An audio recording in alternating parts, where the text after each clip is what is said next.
ناظرین، میں ہوں عائشہ شاہد اور آپ دیکھ رہے ہیں P S a digital news channel. آئیے نظر ڈالتے ہیں آج کی بریکنگ نیوز۔ ہمارے ساتھ تشریف رکھتے ہیں الحاج محمد حسن دردی صاحب۔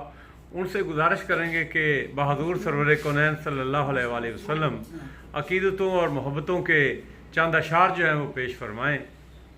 جناب دردی صاحب۔ صلی اللہ علیہ یا رسول اللہ وسلم علیہ یا حبیب اللہ۔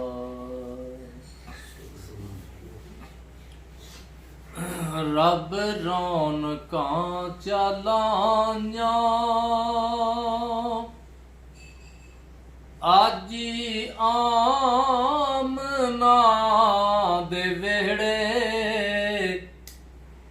جنت چورا آنیا گاون نبی دے سہرے۔ واہ واہ واہ سبحان۔ رب رونقاں چلائیاں آجی آمنا دے ویڑے، جنت چورا آنیا گاون نبی دے سیرے۔